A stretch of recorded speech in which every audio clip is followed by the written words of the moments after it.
बिस्मिल्लाहिर्रहमानिर्रहीम। अस्सलाम वालेकुम। Drugs for IBD, inflammatory bowel disease, ये कौन सी कंडीशन है? इसमें हमारे पास जो डिजीज़ है वो है क्रोन्स डिजीज़ और अल्सरेटिव कोलाइटिस। ये जो दो डिजीज़ है इनको ट्रीट करने के लिए हम लोग जो है क्या यूज़ करेंगे, ड्रग्स यूज़ करेंगे, क्योंकि ये क्या है, क्रोनिक कंडीशंस है। क्रोन्स डिजीज़ जो है ये कौन सी डिजीज़ है? इसमें हमारी जो फुल जीआईटी है, माउथ से लेकर एनस तक, ये क्या हो जाती है, इन्फ्लेम हो जाती है।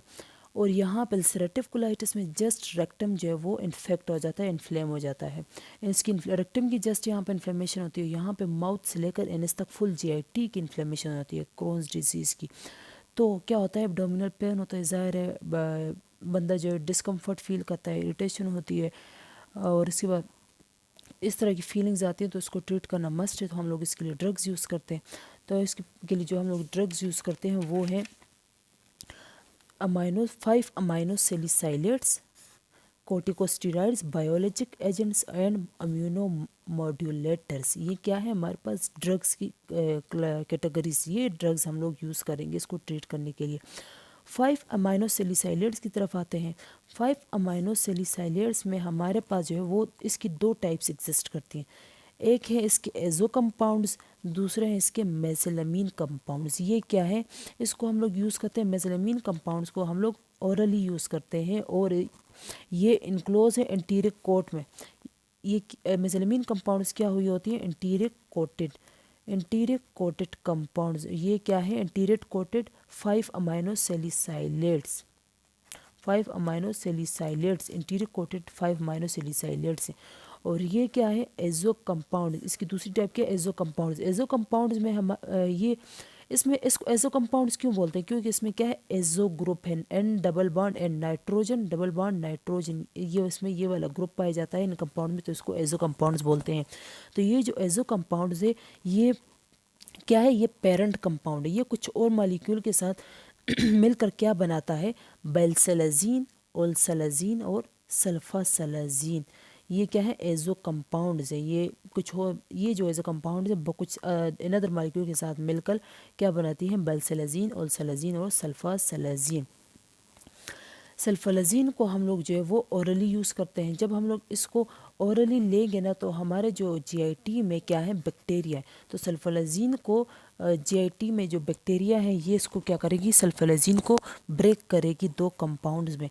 एक इसको 5 अमाइनो सेलिसाइलेट में, जिसे हम लोग क्या बोलते हैं, मेसलामीन भी बोलते हैं, मेजलामीन भी बोलते हैं। दूसरा ये सल्फलाजीन को ब्रेक करती हैं बैक्टीरिया किस चीज़ में, सल्फा पायरिडीन में, सल्फा पायरिडीन में। तो ये जो सल्फलाजीन है एक्चुअली ये क्या है, कम्बिनेशन है किस चीज़ का, 5 अमाइनो सेलिसाइलेट्स का और सल्फा पायरिडीन का। मतलब 5 अमाइनो सेलिसाइलेट्स जो है ना सल्फलाजीन में, 5 अमाइनो सेलिसाइलेट्स ये लिंक हुआ होता है किसके साथ, सल्फा पायरिडीन के साथ। सल्फा पायरिडीन के साथ 5 अमाइनो सेलिसाइलेट क्या हुआ होता है, लिंक हुआ होता है, इसको सल्फलाजीन बोलते हैं। तो इसको सल्फलाजीन को, इस बॉन्ड को कौन ब्रेक करता है, 5 अमाइनो सेलिसाइलेट और सल्फा पायरिडीन का, बैक्टीरिया। बैक्टीरिया इसको ऐसे ब्रेक करते हैं। तो हमारा जो एक्टिव कंपाउंड है, अब जो एफिकेसी, जो इफेक्ट शो करता है वो कौन शो करता है, वो जो इफेक्ट है वो हमारे पास ये कंपाउंड शो करता है, 5 अमाइनो सेलिसाइलेट मेजिलामीन। ये क्या शो करता है, एक्चुअली थेराप्यूटिक इफेक्ट जो है वो तो इसका है, 5 अमाइनो सेलिसाइलेट का। सल्फा पायरिडीन इस ये थेराप्यूटिक इफेक्ट शो नहीं करता, बल्कि ये उल्टा जो है हमारे पास एडवर्स ड्रग रिएक्शन शो करता है। तो इस वजह से हम लोग क्या करते हैं, सल्फासलाजीन यूज़ नहीं करते, बल्कि हम लोग 5 अमाइनो सेलिसाइलेट मेसिलामीन कंपाउंड यूज़ करते हैं डायरेक्टली। तो हमारे पास 5 अमाइनो सेलिसाइलेट्स की पीके की तरफ आते हैं। इसको मतलब इसके और रूट्स ऑफ एडमिनिस्ट्रेशन क्या है, हम लोग 5 अमाइनो सेलिसाइलेट को ओरली भी यूज़ करते हैं और रेक्टल वे से भी इसको यूज़ करते हैं। ओरली जो हम लोग यूज़ करते हैं वो बल्सलाजीन, मेजिलामीन, ओल्सलाजीन और सल्फासलाजीन, इसको हम लोग ओरली यूज़ करते हैं।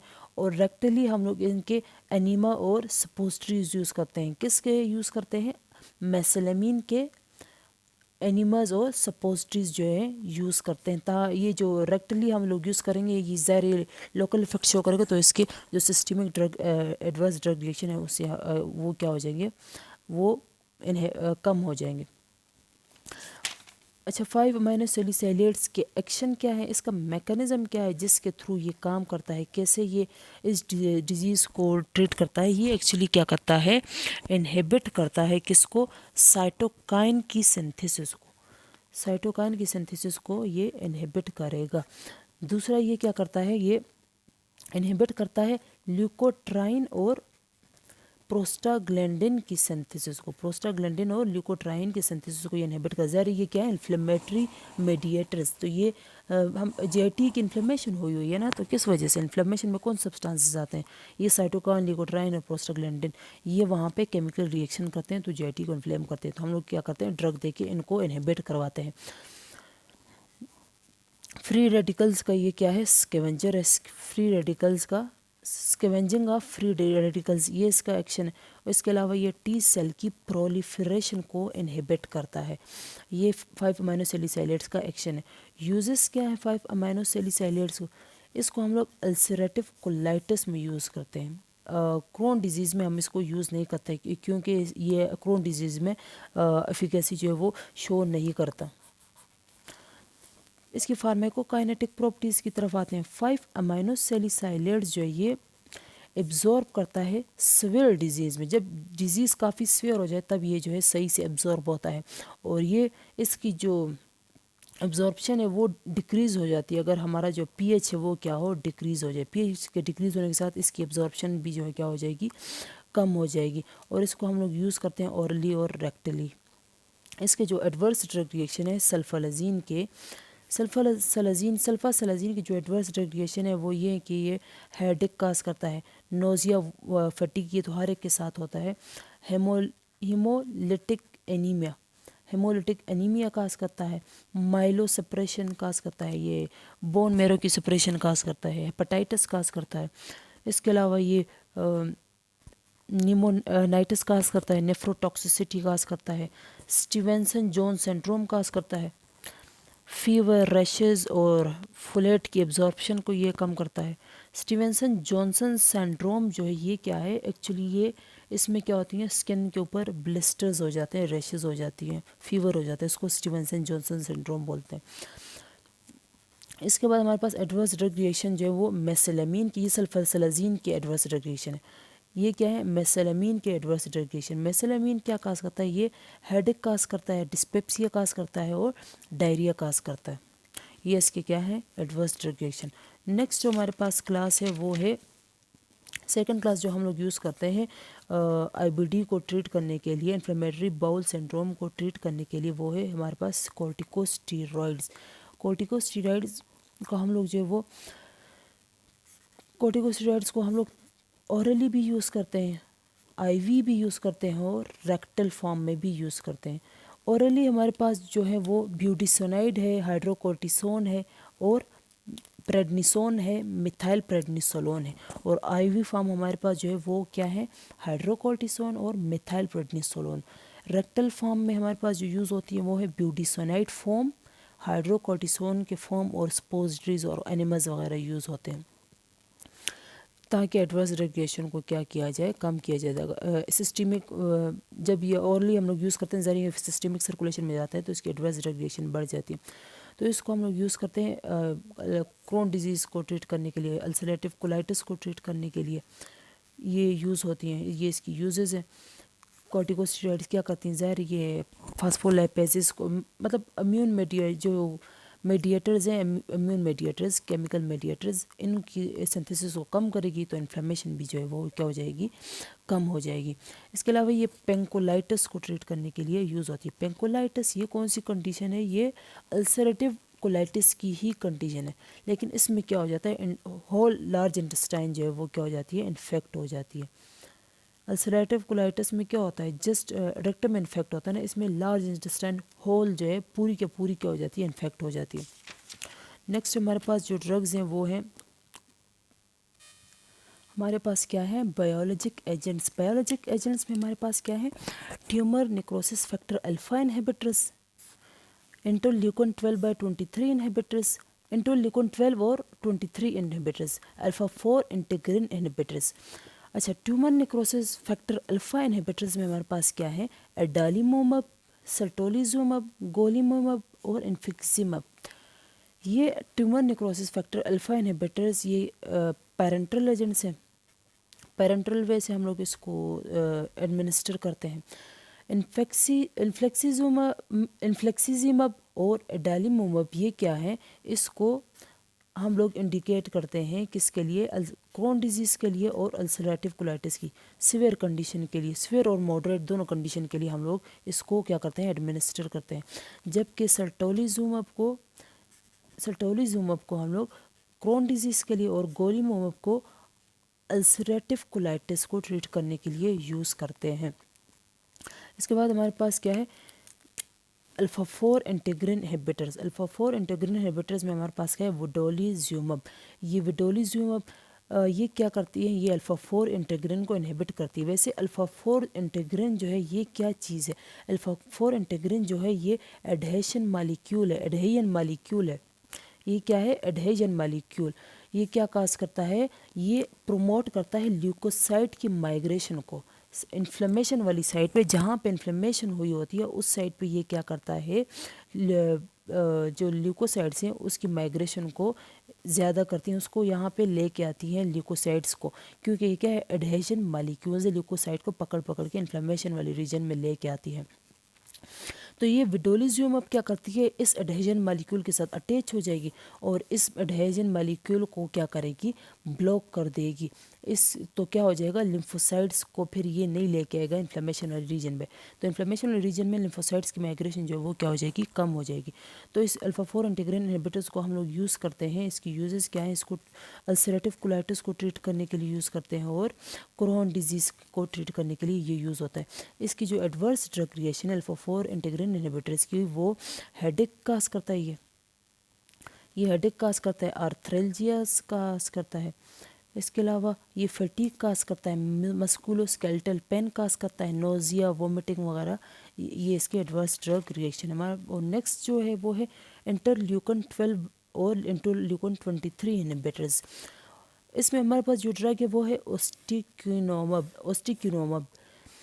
ये क्या करती है, इनहिबिट कर, ये ड्रग क्या करती है, इंटरल्यूकन 12 को और इंटरल्यूकन 23 को इनहिबिट करती है। और ये इंटरल्यूकन 12 और 23 ये क्या है, ये इन किस चीज़ में इन्वॉल्व है, ये दोनों क्या करती हैं, लिम्फोसाइट्स को एक्टिवेट करती हैं। लिम्फोसाइट्स जब एक्टिवेट होंगे तो क्या होगा, इन्फ्लेमेशन जो है वो बढ़ेगी। तो हम लोग क्या कहते हैं, ओस्टिक्यूनोमब को यूज़ करते हैं, तो ये इसको इनहिबिट कर देंगी इन दोनों को। जब ये इनहिबिट होंगे तो लिम्फोसाइट जो है वो इन्फ्लेमेशन वाली रीजन में माइग्रेट नहीं करेंगे और वो एक्टिवेट नहीं होंगे। तो इसको हम लोग यूज़ करते हैं इंटरल्यूकन 12 और 23 इनहिबिटर्स को क्रोन डिजीज़ को ट्रीट करने के लिए, सोरियासिस को ट्रीट करने के लिए यूज़ करते हैं और सोरियासिस अर्थराइटिस को। ये कौन सी कंडीशन है, सोरियासिस में क्या होते हैं, स्केली पैचेस होते हैं स्किन के ऊपर, तो उसको ट्रीट करने के लिए हम लोग इसको यूज़ करते हैं। इसके एडवर्स ड्रग रिएक्शन क्या है, ये क्या करता है, हेडेक काज करता है, नोजिया काज करता है, इसके अलावा ये अर्थ्रेल्जिया काज करता है और नेजोफेरेंजाइटिस काज करता है। ये इसके एडवर्स ड्रग रिएक्शंस हैं इंटरल्यूकन 12 और 23 के। इसके बाद हमारे पास जो लास्ट है वो है इम्यूनोमोड्यूलेटर्स। ये हमारे पास लास्ट क्लास है इस डिजीज़ को ट्रीट करने, इन्फ्लेमेटरी बाउल डिजीज़ को ट्रीट करने के लिए। इम्यूनोमोड्यूलेटर्स में हमारे पास दो ड्रग्स हैं, एक है मिथोट्रेक्सेट, दूसरा क्या है, थायोप्यूरिन्स। थायोप्यूरिन्स में भी हमारे पास दो क्लासेस हैं, एक है